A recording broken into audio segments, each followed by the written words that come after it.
کہ حضرت موسیٰ علیہ السلام کا آپ کو معلوم ہے کہ کوہ طور پر اللہ تعالیٰ سے ہم کلامی کا شرف حاصل کرتے تھے. گفتگو ہو رہی ہے لیکن اللہ نظر نہیں آ رہا.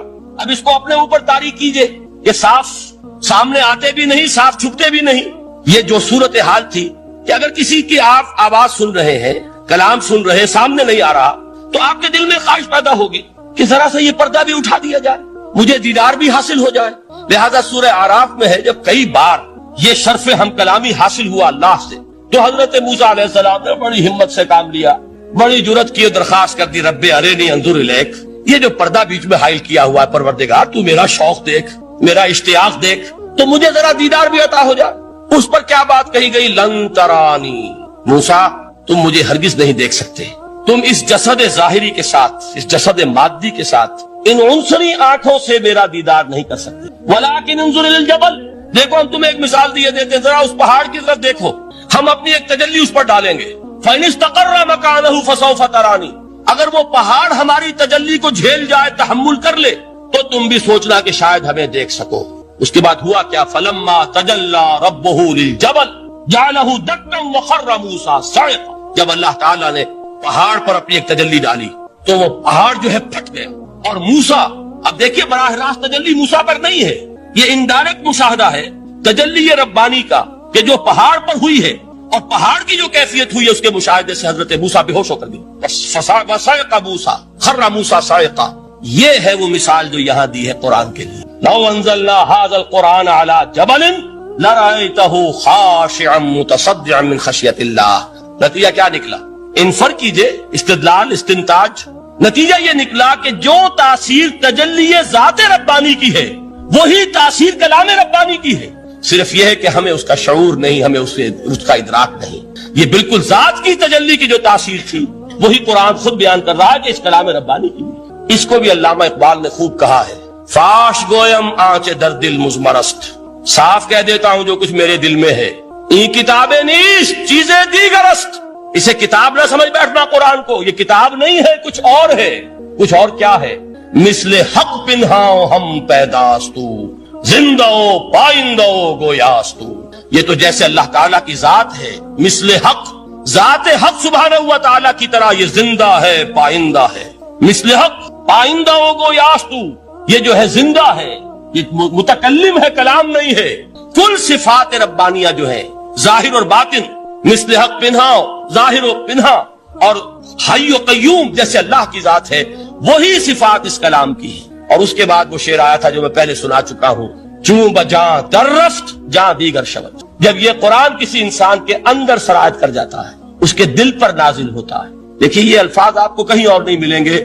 میرے نزدیک جہاں علامہ اقبال اس دور میں قرآن کی عظمت کا سب سے بڑا ثبوت ہے، وہاں عظمت قرآنی کے سب سے زیادہ واقف اور اس کا سب سے زیادہ شعور رکھنے والے بھی علامہ اقبال. یہ الفاظ آپ کو کہیں نہیں مل سکیں گے کہ مثل حق پنہاؤ ہم پیداستو زندہ پائندہ گویاستو چوں بجاں در رفت جہاں دیگر شود جہاں چو دیگر شد جہاں دیگر شود. جب یہ انسانوں کے اندر سرایت کر جاتا ہے، ان کے اندر ایک انقلاب آ جاتا ہے، اور یہ اندر کا انقلاب ہے جو ایک عالمی انقلاب کا پیش خیمہ بنتا ہے.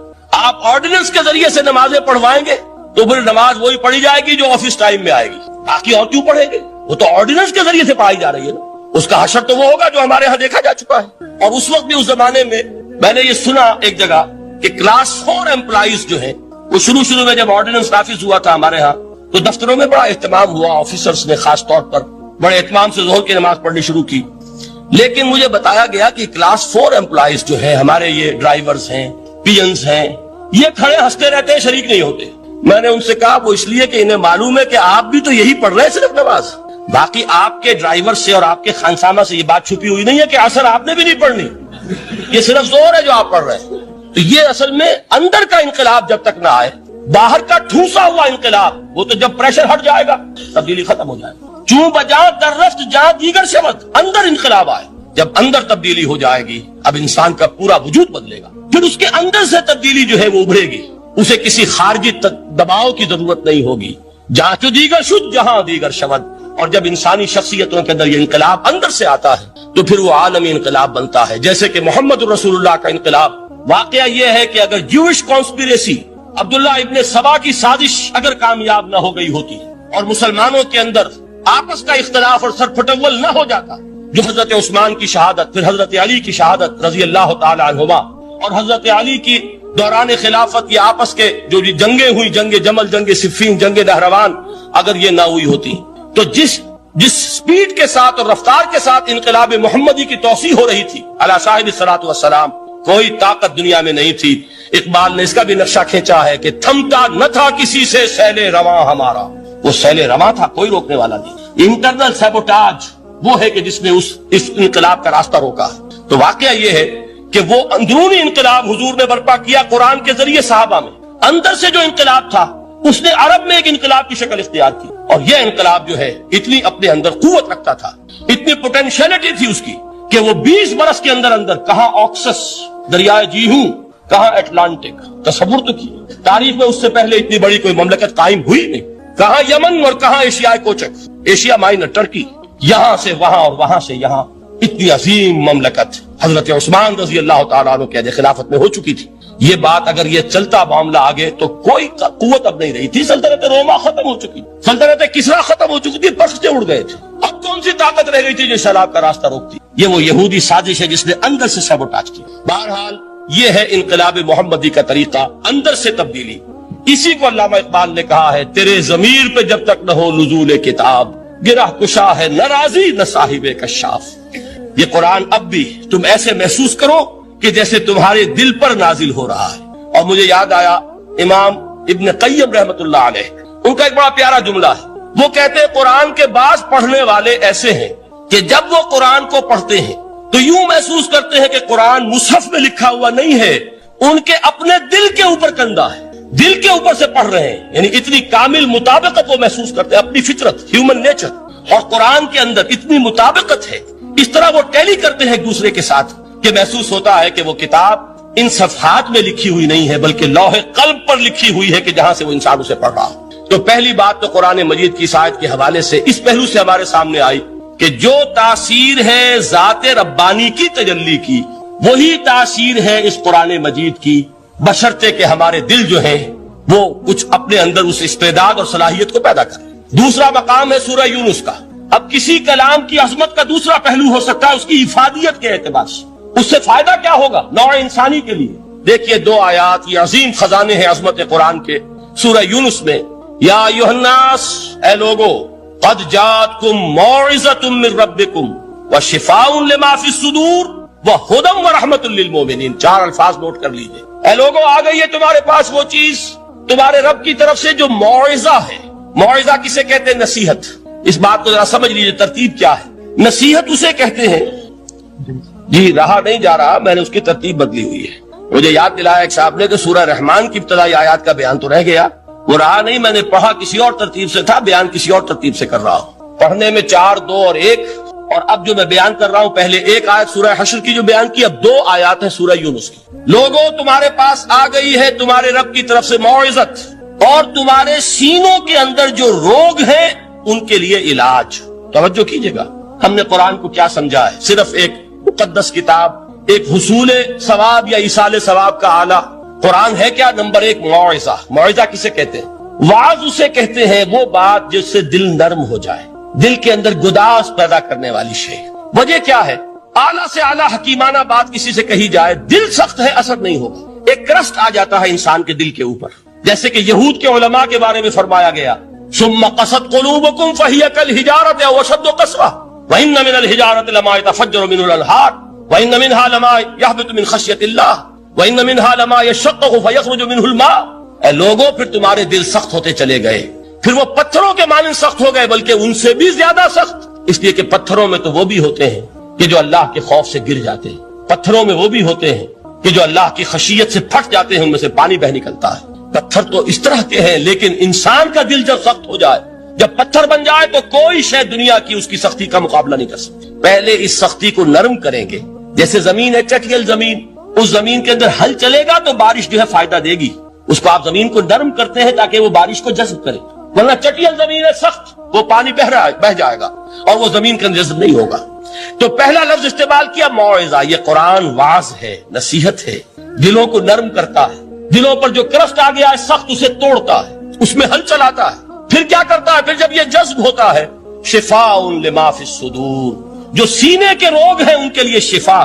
اب آپ غور کیجئے گا، علامہ اقبال نے انہی دو اعتبارات سے مسلمانوں کا مرثیہ کہا ہے کہ مسلمانوں نے اس قرآن کو نہ موعظہ کے لیے استعمال کیا اور نہ تزکیہ نفس کے لیے استعمال کیا، بلکہ اس کو تو صرف بنا لیا ہے وہ جان آسانی سے نکالنے کا نسخہ یا ایصال ثواب کا آلہ۔ چنانچہ کہتے ہیں واعظ کے لیے واعظ دستاں زن و افسانہ بند، واعظ جو ہے ہمارے داستانے کہتے ہیں، افسانے کہتے ہیں، قصے کہتے ہیں، لطیفے کہتے ہیں، معنی او پست و حرف او بلند، اس کے بیان میں معنی تو ہوتے ہیں بہت ہی گھٹیا نیچے کے پست، الفاظ کا شکو ہوتا ہے، الفاظ بہت اونچے ہوتے ہیں۔ از خطیب و دیلمی گفتارے او با ضعیف و شاذ و مرسل کارے او، سارا واعظ و نصیحت جو ہو رہا ہے وہ ضعیف حدیثوں کے ذریعے سے، ضعیف روایات، یہ روایات بخاری کی ہو، مسلم کی ہو، ترمذی کی ہو، ابن ماجہ کی ہو۔ کہاں خطیب بغدادی اور دیلمی، وہ کتابیں کہ جن کی کوئی سند نہیں ہے، وہاں کی روایات کے ذریعے سے لوگوں کو تذکیر کرنے کی کوشش کر رہے ہیں۔ با ضعیف و شاذ و مرسل کارے ہو، ضعیف روایات، شاذ روایات، مرسل روایات جن کا سلسلہ روایت محمد الرسول اللہ تک متصل نہیں ہے، اس کے ذریعے سے کر رہے ہیں، حالانکہ موعظہ، سب سے بڑا موعظہ یہ قرآن تھا۔ قرآن کہتا ہے خود فذکر بالقرآن من یخاف وعید، اے محمد صلی اللہ علیہ وسلم آپ اس قرآن کے ذریعے نصیحت کیجئے، یہ قرآن ہے جو دلوں کی سختی کو ختم کرے گا، گداز پیدا کرے گا۔ دوسری طرف علامہ اقبال کیا کہتے ہیں کہ جہاں تک ہمارے ہاں جو بھی تصوف کے معروف حلقے ہیں، صوفیاء حق کی بات نہیں کہہ رہا، وہاں قوالی ہو رہی ہوگی تو حال آ جائے گا۔ صوفی پشمینہ پوشے حال مست، از شراب نغمہ قوال مست، قوال سے جو کچھ مل رہا ہے، حال آ رہا ہے، مستی آ رہی ہے، کیف اور سرور حاصل ہو گیا ہے۔ صوفی پشمینہ پوشے حال مست، از شراب نغمہ قوال مست، لیکن یہ کہ اس کی محفل میں در نمی سازت بقرآن محفلش، اس کی محفل میں قرآن کا کہیں گزر نہیں ہے۔ جبکہ محمد الرسول اللہ صلی اللہ علیہ وسلم کی بھی ایک محفل ہوتی تھی، محفل سماع۔ وہ محفل سماع کیا تھی؟ حضور صحابہ سے فرمائش کر کر کے قرآن سنتے تھے۔ حضرت عبداللہ ابن مسعود رضی اللہ تعالیٰ عنہ کی روایت موجود ہے کہ مجھے ایک مرتبہ حکم دیا حضور نے کہ قرآن سناؤ۔ میں نے عرض کیا حضور آپ کو سناؤں؟ آپ پر تو نازل ہوا ہے۔ تو حضور نے فرمایا نہیں، مجھے کسی اور سے سن کر کچھ اور لطف حاصل ہوتا ہے۔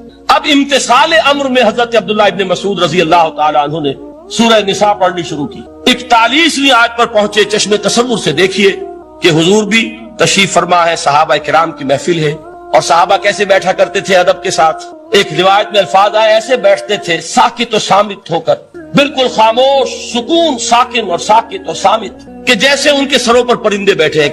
بزار اور ترمذی میں حضرت عبداللہ ابن مسعود سے نبی ایک سر پر یہ ارشاد نقل ہوا ہے، ان المرأۃ عورۃ،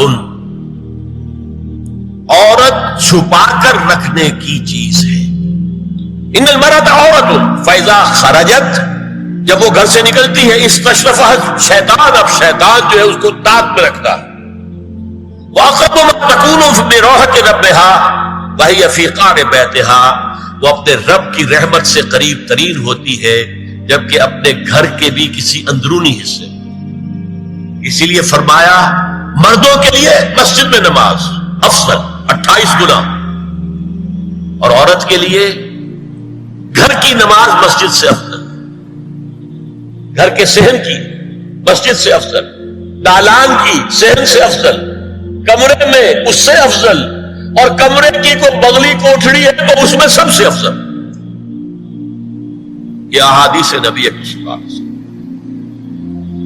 عبداللہ ابن احمد ابن حنبل نے زوائد الزہد میں اور ابن ابی شیبہ نے ابن سعد نے اپنی کتابوں میں مسروق کی روایت نقل کی ہے کہ حضرت عائشہ جب تلاوت قرآن کرتے ہوئے اس آیت پر پہنچتی تھی وَقَرْنَ فِي بُيُوتِكُنَّ، تو بے اختیار رو پڑتی تھی۔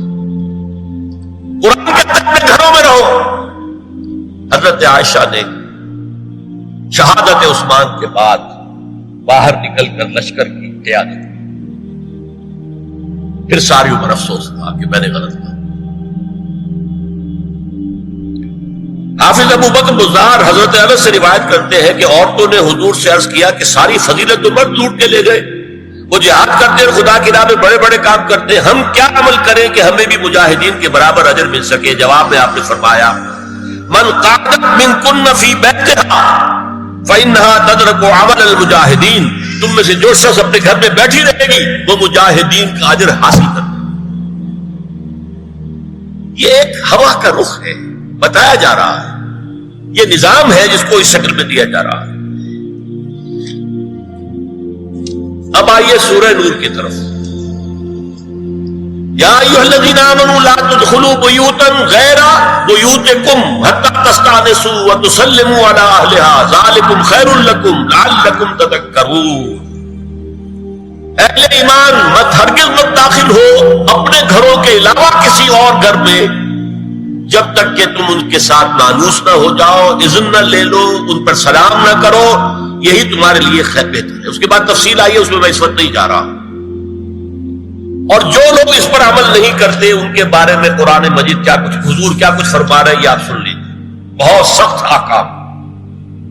عن ابی ہریرہ رضی اللہ عنہ ان رسول اللہ صلی اللہ علیہ وسلم قال لو ان امرأ اطلع عليك بغیر اذن فخذفته بحشاة ففقعت عینه ما كان عليك من جناح، متفق علیہ، بخاری اور مسلم دونوں کی ہے۔ اگر کوئی شخص تمہارے گھر میں بغیر اجازت کے داخل ہو جائے اور تم اس کی سزا کے طور پر اس پر کنکریاں پھینکو اور اس کی آنکھ پھوٹ جائے کنکری سے تو تم پر کوئی گناہ نہیں۔ بغیر اجازت کے گھر میں آ گیا ہے، بغیر اذن کے، بغیر استئذان کے کنکریاں مارو اور کنکری سے آنکھ پھوٹ جائے، فما كان عليك من جناح، کوئی حرج نہیں۔ اب آ رہی ہے اصل آیت۔ قل للمؤمنین یغضوا من ابصارهم ویحفظوا فروجهم ذلک ازکی لهم ان اللہ خبیر ما یصنعون۔ وقل للمؤمنات یغضضن من ابصارهن ویحفظن فروجهن ولا یبدین زینتهن الا ما ظهر منها وَلْيَضْرِبْنَ بِخُمُرِهِنَّ عَلَى جُيُوبِهِنَّ وَلَا يُبْدِينَ زِينَتَهُنَّ إِلَّا لِبُعُولَتِهِنَّ أَوْ آبَائِهِنَّ أَوْ آبَاءِ بُعُولَتِهِنَّ أَوْ أَبْنَائِهِنَّ أَوْ أَبْنَاءِ بُعُولَتِهِنَّ أَوْ إِخْوَانِهِنَّ أَوْ بَنِي إِخْوَانِهِنَّ أَوْ بَنِي أَخَوَاتِهِنَّ أَوْ نِسَائِهِنَّ أَوْ مَا مَلَكَتْ أَيْمَانُهُنَّ أَوِ التَّابِعِينَ غَيْرِ أُولِي الْإِرْبَةِ مِنَ الرِّجَالِ أَوِ الطَّفْلِ الَّذِينَ لَا يَظْهَرُونَ عَلَى عَوْرَاتِ النِّسَاءِ وَلَا يَضْرِبْنَ بِأَرْجُلِهِنَّ لِيُعْلَمَ مَا يُخْفِينَ مِنْ زِينَتِهِنَّ وَتُوبُوا إِلَى اللَّهِ جَمِيعًا أَيُّهَا الْمُؤْمِنُونَ لَعَلَّكُمْ تُفْلِحُونَ۔ یہ لمبی آیت ہے۔ اہل ایمان، اے نبی کہہ دیجئے اہل ایمان مردوں سے اپنی نگاہیں نیچی رکھا کریں اور اپنی شرمگاہوں کی حفاظت کریں، یہی ان کے لیے زیادہ پاکیزہ عمل ہے۔ ان اللہ خبیر بما یصنعون، اور جو کچھ وہ کر رہے ہیں اللہ اس سے واقف ہے۔ وَقُلْ لِلْمُؤْمِنَاتِ يَغْضُضْنَ مِنْ أَبْصَارِهِنَّ، اور مومن عورتوں سے بھی کہہ دیجئے کہ وہ اپنی نگاہیں جو ہے نیچی رکھا کریں، وَيَحْفَظْنَ فُرُوجَهُنَّ، اپنی شرمگاہوں کی حفاظت کریں، وَلَا يُبْدِينَ زِينَتَهُنَّ إِلَّا مَا ظَهَرَ مِنْهَا، اور اپنی زینت کو ظاہر نہ کیا کریں سوائے اس کے کہ جو بالکل ظاہر ہو جائے۔ قُلْ لِلْمُؤْمِنِينَ يَغُضُّوا مِنْ أَبْصَارِهِمْ وَيَحْفَظُوا فُرُوجَهُمْ ذَلِكَ أَزْكَىٰ لَهُمْ إِنَّ اللَّهَ خَبِيرٌ بِمَا يَصْنَعُونَ۔ نوٹ کر لیجئے کہ یہ کہاں ہو رہا ہے؟ گھر میں داخلے کے بعد، گھر میں داخلہ اجازت سے، اور داخلہ ہوگا صرف محرموں کا، گھر کے اندر جو ہے وہ نامحرم تو نہیں آئے گا، یہ میں آگے بیان کر رہا ہوں۔ وَقُلْ لِلْمُؤْمِنَاتِ يَغْضُضْنَ مِنْ أَبْصَارِهِنَّ وَيَحْفَظْنَ مِنْ فُرُوجِهِنَّ، اور کہہ دیجئے مومن عورتوں سے بھی کہ وہ بھی اپنی نگاہیں جھکا کر رکھیں اور اپنی شرمگاہوں کی حفاظت کریں۔ وَلَا يُبْدِينَ زِينَتَهُنَّ إِلَّا مَا ظَهَرَ مِنْهَا، محرموں سے پردہ کیا ہے؟ محرموں سے اس کا نام ستر ہے، عورت کا پورا جسم ستر ہے سوائے چہرے کی ٹکیا اور یہ ہاتھ اور یہ پاؤں، بس۔ کیا مطلب ہے؟ بھائی بھی نہیں دیکھ سکتا بہن کے جسم کا کوئی اور حصہ، باپ بھی نہیں دیکھ سکتا بیٹی کے جسم کا کوئی حصہ، یہ ستر ہے، ستر محرموں سے پردہ ہے۔ وَلْيَضْرِبْنَ بِخُمُرِهِنَّ عَلَى جُيُوبِهِنَّ، یہ بھی گھر کے اندر کی بات ہو رہی ہے، کیونکہ میں پہلے بتا چکا ہوں جلباب ہوتا تھا جب گھر سے باہر نکلتی تھی عورت تو وہ اپنی چادر لپیٹتی تھی اپنے گرد، چہرہ نہیں ڈھانپتی تھی، صرف چہرے کا حکم دیا گیا اس کے ضمن میں۔ وہ سورہ احزاب کی آیت ہے، رہ گئی تو میں بیان کروں گا۔ اور خمار اوڑھنی ہوتی تھی جو گھر میں اوڑھتی تھی. گھر میں ظاہر بات ہے کہ جلباب تو نہیں لیا جا سکتا, آخر گھر کا کام کاج کرنا ہے, ہلکی سی اوڑھنی وہ گھر میں. لیکن فرمایا وَلْيَضْرِبْنَ بِخُمُرِهِنَّ عَلَى جُيُوبِهِنَّ, اور انہیں چاہیے کہ اپنی اوڑھیوں کے بکل اوڑھنیوں کے اپنے سینوں کے اوپر, گریبانوں کے اوپر بھی مار لیا کریں. اب اس کے بعد فرمایا وَلَا يُبْدِينَ زِينَتَهُنَّ إِلَّا لِبُعُولَتِهِنَّ. اب یہاں یہ زینت کا لفظ آ رہا ہے چہرے کے, اور چہرے ہی میں کچھ سنگھار بھی ہوتا ہے.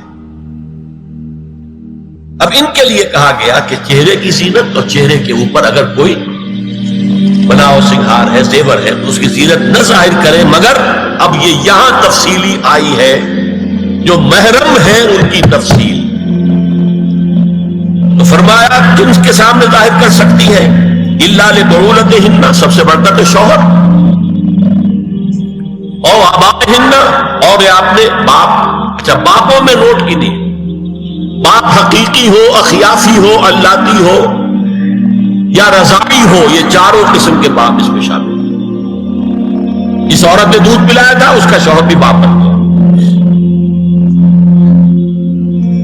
اور آبائے بعولتہن, اپنے شوہروں کے باپ, یا ابنائہن, ان کے اپنے بیٹے.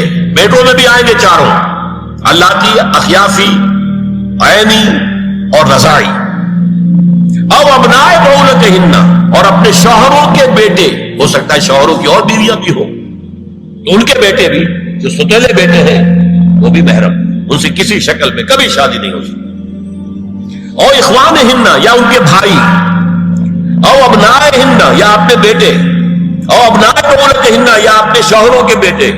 اور اخوانہن, یا اپنے بھائی. اور بنی اخوانہن, یا اپنے بھائیوں کے بیٹے.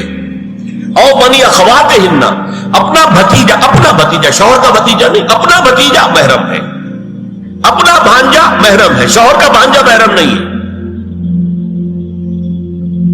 اور نسائہن, یا ان کی عورتیں, اپنی عورتیں, جان پہچان کی عورتیں. اور ما ملکت ایمانہن, یا جو ان کے داہنے ہاتھوں کی ملکیت, باندیاں, غلام. اس میں عرض کر چکا ہوں کہ اس میں کافی اختلافات ہیں. یہ بھی ہے کہ اس سے مراد صرف باندیاں ہیں, غلام مرد ہیں. یہ بھی ہے کہ مرد بھی ہے, اور یہ بھی ہے کہ مرد جب تک کہ وہ باندی ہو. لیکن میں اس بحث میں یہاں نہیں جانا چاہتا, یہ پھر فقہ کی بحث ہو جائے گی. اب التابعین غیر اولی الارباح, کچھ ایسے لوگ بھی ہوتے ہیں, کوئی کسی کے گھر میں تو اندھا آدمی رہ رہا ہے, یا کوئی اور کسی وجہ سے وہ مریض ہے, اسے آپ نے بنا دے رکھی ہے, انہیں عورتوں سے کوئی سروکار نہیں ہوتا.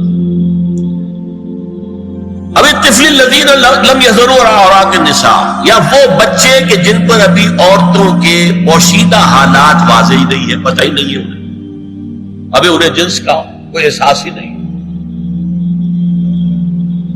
یہ ہے فہرست جو دی گئی ہے کہ جن کے سامنے عورت کھلے چہرے کے ساتھ اور اپنی جو اضافی زینت بھی ہو, کوئی زیور وغیرہ یا کوئی بھی سرما وغیرہ ڈالا ہوا ہے, یا کوئی سرخی کو لگائی ہے معمولی سی, تو اس کے ساتھ آ سکتی ہے.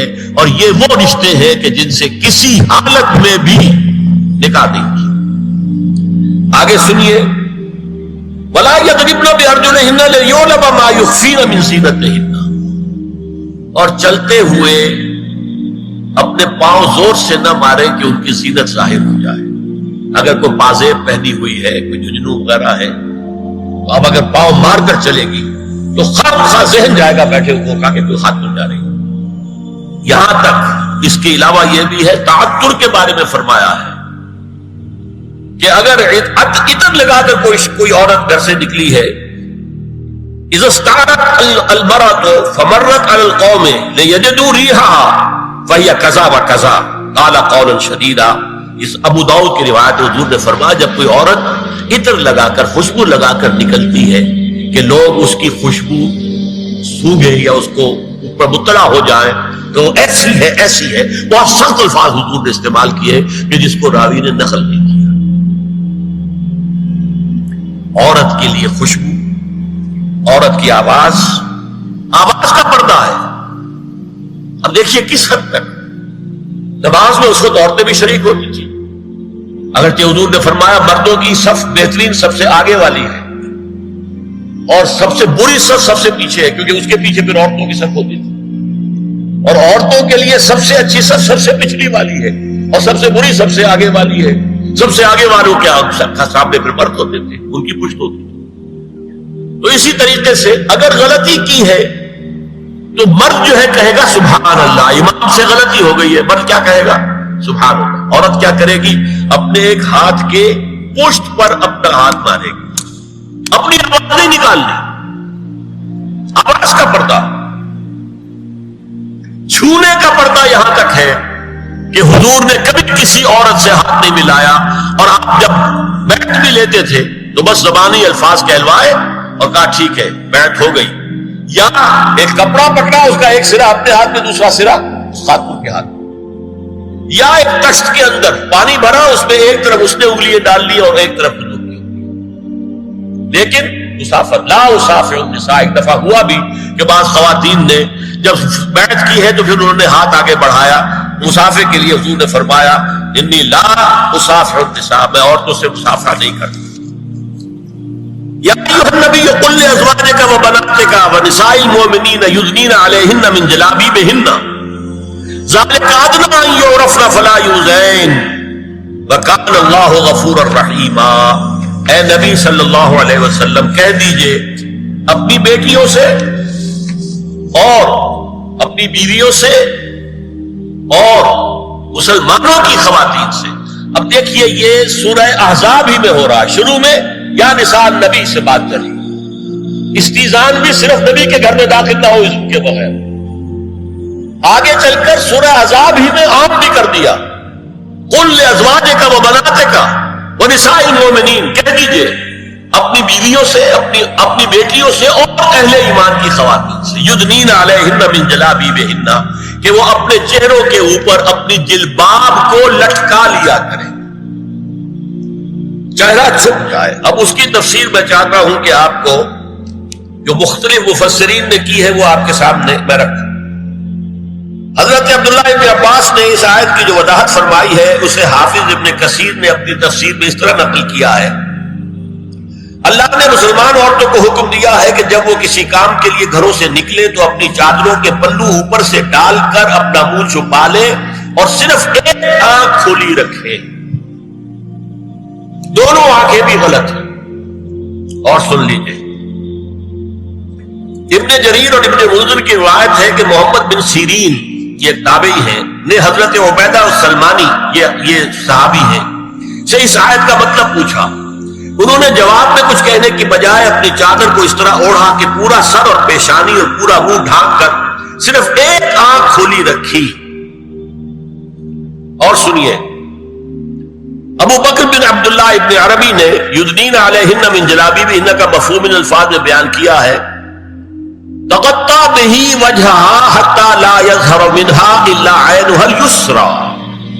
عورت اپنی چادر کو پورے وجود پر ڈھانپ لے اور اس طرح چہرے کو بھی ڈھانپے کہ صرف بائیں آنکھ کھلی رہے. علامہ حمید الدین فراہی کو نظم قرآن کے فہم میں خصوصی مقام حاصل تھا. انہوں نے حجاب کے بارے میں اپنے ایک مکتوب میں ہاتھ اور چہرہ کھلا رکھنے کو جائز قرار دینے کے موقف کے بارے میں لکھا ہے کہ میری رائے میں نظم قرآن پر توجہ نہ کرنے سے یہ غلط فہمی پیدا ہوئی ہے. وہی بات کہ سورہ احزاب میں گھر سے باہر کا پردہ ہے اور سورہ نور میں گھر کے اندر کا پردہ ہے. بہرحال الحق احق بان یتبع، حق جو ہے وہ اس کا زیادہ حقدار ہے کہ اس کی پیروی کی جائے. میں اس مسئلے پر مطمئن ہوں اور میرے نزدیک اجنبی سے پورا پردہ کرنا واجب ہے اور قرآن نے یہی حجاب واجب کیا ہے جو شرفاء میں مروج ہے بلکہ اس سے بھی قدر زائد. مولانا فراہی کا یہ مکتوب ماہنامہ حیات نو ملیریا گنج انڈیا کے اکتوبر سن 92 کے شمارے میں شائع ہوا. یہ ہے علماء کی رائے. حضرت ام سلمہ اور حضرت میمونہ نبی صلی اللہ علیہ وسلم کے پاس بیٹھی تھی. اتنے میں حضرت ابن ام مکتوم آ گئے. نبی صلی اللہ علیہ وسلم نے ان دونوں سے فرمایا احتجبا منہ، ان سے پردہ کرو. ازواج نے عرض کیا یا رسول اللہ الیس اعمی لا یبصرنا ولا یعرفنا، حضور کیا یہ اندھے نہیں ہے؟ یہ نہ ہمیں دیکھ رہے ہیں نہ ہمیں پہچانتے ہیں۔ فرمایا افعمغایان انتما، کیا تم دونوں بھی اندھی ہو؟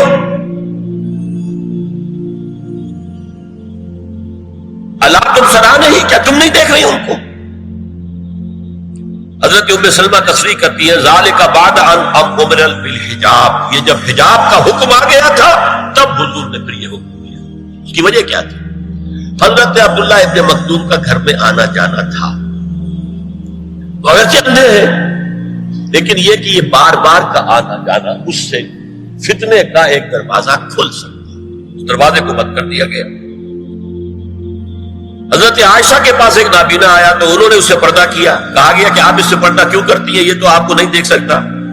جواب میں حضرت ام المومنین نے فرمایا لاکنی انظر الیہ، میں تو اسے دیکھ رہی ہوں نا،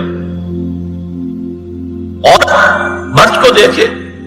البتہ یہ کہ عام حالات میں آپ بازار میں چل رہے ہیں، عورت جا رہی ہے، کوئی باہر نکلنا پڑا ہے، تو اس حالت میں اگر وہ مرد کو دیکھتی ہے تو اس میں در حقیقت وہ فتنہ نہیں ہے کہ جو گھر میں آنے جانے والے لوگ۔ اب ایک آخری مسئلہ ہے، دو حدیثیں ایسی ہیں جو میری گفتگو کے خلاف جاتی ہیں اور میں دیانت کا تقاضا سمجھتا ہوں کہ وہ بھی آپ کے سامنے بیان کروں۔ حضور کے بارے میں یہ معلوم ہے کہ دو خواتین جو ویسے نامحرم تھیں وہ ان کے سامنے آتی رہی اور آپ ان سے ملتے رہے۔ ایک آپ کی سالی حضرت اسماء، حضرت عائشہ کی بہن رضی اللہ تعالی عنہ، اور ایک آپ کی چچا زاد بہن حضرت علی کی بڑی ہمشیرہ حضرت ام ہانی۔ یہ میں حدیث آپ کو سنا رہا ہوں۔ بکثرت احادیث سے ثابت ہے کہ حضرت اسماء بنت ابی بکر آپ کے سامنے ہوتی تھی اور آخر وقت تک آپ کے اور ان کے درمیان چہرے اور ہاتھوں کی حد تک کوئی پردہ نہ تھا۔ حجۃ الوداع نبی صلی اللہ علیہ وسلم کی وفات سے صرف چند مہینے پہلے کا واقعہ ہے اور اس وقت تک بھی یہی حالت قائم رہی۔ یہ ابو داؤد کتاب الحج۔ دوسری روایت حضرت ام ہانی رضی اللہ تعالی عنہا جو ابو طالب کی صاحبزادی اور نبی صلی اللہ علیہ وسلم کی چچا بہن تھی، آخری وقت تک حضور کے سامنے ہوتی رہی اور کم از کم منہ اور چہرے کا پردہ انہوں نے آپ سے کبھی نہیں کیا۔ فتح مکہ کے موقع کا ایک واقعہ وہ خود بیان کرتی ہیں جس سے اس کا ثبوت ملتا ہے۔ یہ ابو داؤد کی روایت ہے۔ یہ روایتیں ہیں، میں انہیں تسلیم کرتا ہوں اور میں نے اب جو کچھ بیان کیا ہے اس سے یہ ایک بالکل برعکس بات سامنے لا رہی ہے۔ اب یہ ہے کہ یا تو ہم ان دو حدیثوں کو اصل مان کر باقی ساری حدیثیں جو ہیں ان کو ختم کریں۔ میں تو آپ کو سنا نہیں سکا، میرے پاس تو بہت زیادہ حدیثوں کا مواد تھا۔ چہرے کے پردے کے لیے حدیثیں، استیزان کے لیے کتنی حدیثیں ہیں، چہرے کے پردے کے بند میں بہت زیادہ حدیثیں ہیں۔ حضرت ام خلاد ایک خاتون تھی، ان کا بیٹا ایک غزوے میں شہید ہو گیا، وہ اس کے بارے میں کچھ پوچھنے کے لیے حضور کے پاس آئی، صحابہ بیٹھے ہوئے تھے، انہوں نے نقاب ڈالا ہوا تھا، منتقبۃ، نقاب کا لفظ بھی حدیث میں موجود۔ یہ لوگ کہتے ہیں نقاب تو جو ہے یہ بعض کی پیداوار ہے، یہ لفظ کوئی ہے ہی نہیں۔ حجاب کا لفظ قرآن میں ہے، جلباب کا لفظ قرآن میں ہے، خمار کا ذکر قرآن میں ہے، اور یہ منتقبۃ نقاب ڈالی۔ لوگوں نے کہا عجیب عورت ہے یہ، اس کا بچہ شہید ہو گیا ہے، مطلب یہ کہ سخت صدمے کی کیفیت اور یہ اس وقت بھی اس نے نقاب ڈالی ہوئی ہے۔ تو انہوں نے جواب دیا ان ارزو ابنی لا ارزو حیائی، میں نے بیٹا کھویا ہے، اپنی حیا نہیں کھوئی ہے۔